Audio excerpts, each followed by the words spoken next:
Give us an idea of what you're trying to do today. Stay cool? Is that the Yeah, main thing? I'm 80 years old and I'm going by all the advice, and I'm staying at home most of the day where we've got all the curtains drawn and the windows shut in the heat of the day. But we're going to have a quick swim and then go home again and keep in the cool. And do days like this, do they make you worry about the fact that there might be a more regular occurrence in years to come?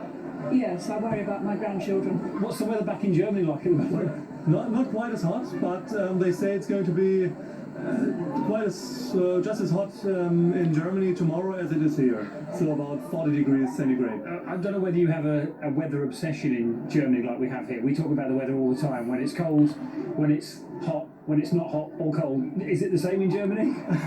It's not exactly. It's not like we talk, oh, the weather's too normal today. What's wrong?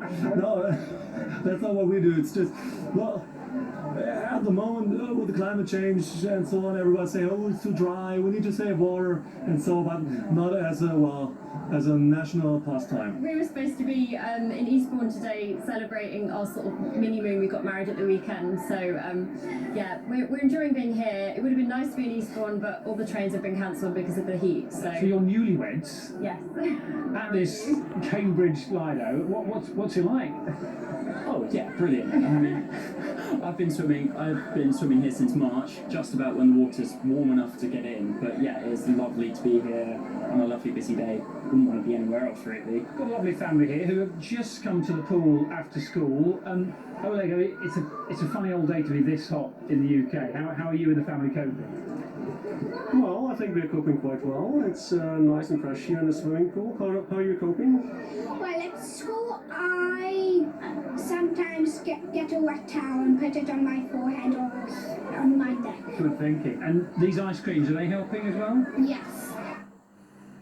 Now, we've had a chat there. Lots of ice creams about. Some speedo action behind us as well. I've got the 5 phone here. I've managed not to drop it in the pool, which is always good news.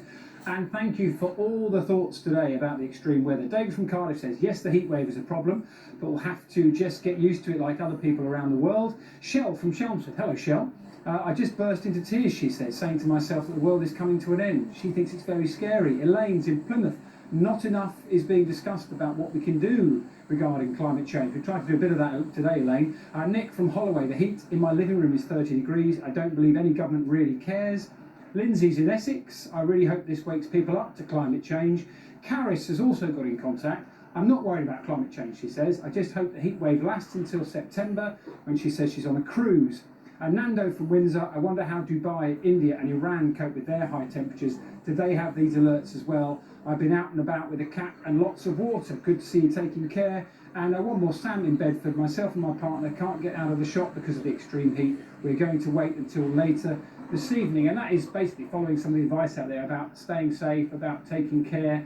Claire Nazir has been with us throughout the programme today. You listened, Claire, to some of those messages, and you've been talking a lot in recent weeks about this extreme heat and the fact we've got to get used to it. Do you feel that there is a message getting through to somebody? Absolutely, and I think we're all feeling the message today. Today, the nation has felt on the front line of climate change. It's something we've been talking about, and we see it in headline news around the world, but when you feel it, when you're stuck on that motorway, stuck in that train which has no air conditioning, can't get from A to B, and maybe one of your relatives is sick because of the heat stress, heat stroke, all these things become very, very real. So it's not about believing in climate change anymore.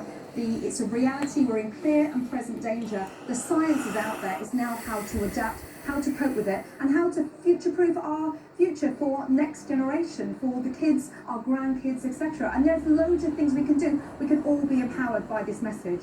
Claire, it's always a pleasure. Thank you very much. Nice to see you live as well. Let's have you live in the studio some days. Thank you very much. Well, what a day. I really hope you've enjoyed watching today. It looks like it might have been a record breaker. We might have to wait a few